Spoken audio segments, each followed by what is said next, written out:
Le fils du président camerounais Franck Biya est sur la sellette depuis la visite d'Emmanuel Macron à Yaoundé.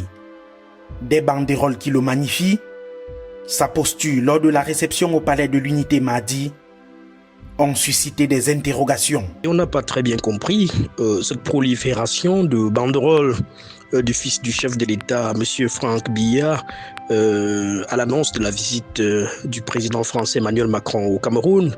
Dieu merci, il me semble que avant l'arrivée du président français, ordre a été donné que de retirer toutes ces banderoles avec les effigies de M. Franck Biya. Parce que dites-vous très bien que nous sommes quand même dans une république, dans un État qui a ses lois et qui est organisé. Et il me semble quand même que jusqu'à date, c'est le président de la République qui est le principal hégémon du Cameroun. Il n'y a pas deux hégémons centraux en ce moment au Cameroun. Le président a quand même franchi toutes les étapes depuis qu'il est rentré au Cameroun en 62. Il connaît très bien les échelons qu'il faut franchir pour être frappé du sceau d'homme d'État. Alors, du jour au lendemain, qu'il adoube par une posture ou par un comportement quelconque, des agissements comme ces banderoles qu'on a vu passer ça et là, serait nous plonger dans une espèce de monarchie qui ne dit pas son nom. Et rappelez-vous, il y a quelques années, il le rappelait que il n'était pas partant pour une gouvernance monarchique. Depuis d'abord, Franck Biya a été reçu il y a quelques jours à l'Élysée. C'est sur quel prisme qu'il a été reçu? Fils du président, citoyen camerounais, chef de parti politique, opérateur économique, membre de la société civile, j'aimerais bien savoir. Des avis divergents, rien de mystérieux pour d'autres qu'un simple accueil des plus chaleureux à la camerounaise. C'est comme tout parti politique ou alors tout mouvement, surtout c'est l'hôte du Cameroun. Chaque mouvement ou chaque parti politique pouvait se mobiliser pour souhaiter la bienvenue à l'hôte du Cameroun. C'est un vœu que nous voulons que les autres partis politiques ou bien les autres mouvements puissent, n'est-ce pas, avoir la possibilité de faire des banderoles pour pouvoir soutenir cette arrivée. La question de la succession du père par le fils se pose tout de même et une précision s'impose avant la poursuite des débats. Monsieur Franck Biya n'est pas anodin et il a tous les choix et toute la possibilité d'être président de la République. Le choix, c'est aux Camerounais. La Constitution est claire.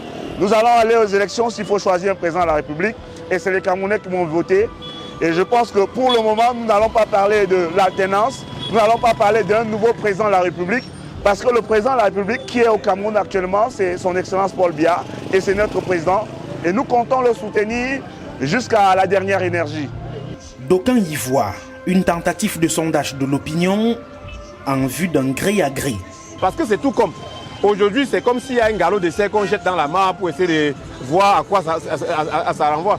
Mais vous pouvez être sûr, nous sommes éveillés et nous sommes regardants. Ça ne passera pas. Le Cameroun n'est pas le Togo avec le fils de Nyatsimbi. Le Cameroun n'est pas le Tchad. Le Cameroun n'est pas le Gabon. Qu'ils soient en sûr. Et j'ose croire que le président français ne vient pas adouber ça. Parce que ça serait la pire bêtise qui se ferait dans ce pays. Et je vous assure, on se livrera. Peut-être, on dirait que, comme certains le disent, que les Camerounais sont zombifiés, ils sont à mort et tout. Mais cette fois-ci, vous verrez des Camerounais qui ne sont pas zombifiés. Parce qu'il s'agit de la République, la chose publique. Il ne s'agit pas de... Nous ne sommes pas dans un royaume.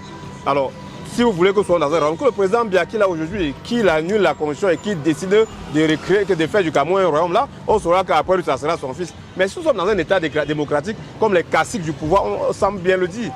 Il est hors de question qu'on passe par des micmacs, que nous passons par des jeux électoraux libres et transparents. Le vainqueur gagnant, si c'est Franck Biya qui gagne, nous, là, on va l'applaudir. C'est tout ce que nous réclamons, rien de plus. Pour l'analyste politique, il s'agit jusqu'ici de simples spéculations. Il n'y a aucun élément factuel qui nous prouve qu'aujourd'hui, M. Franck Biya est préparé pour succéder à son père. Il ne me semble pas qu'il occupe formellement une place auprès de son père. Il ne me semble pas qu'il ait occupé depuis que son père est à la tête du Cameroun une fonction qui puisse le déterminer à entrevoir une succession quelconque. Il ne me semble pas qu'il ait été déterminant dans les choix opérés par son père ces dernières années. Sinon, sinon la presse l'aurait certainement vanté. Donc, tout ce qui a trait en ce moment dans l'actualité, à mon avis, relève de la spéculation.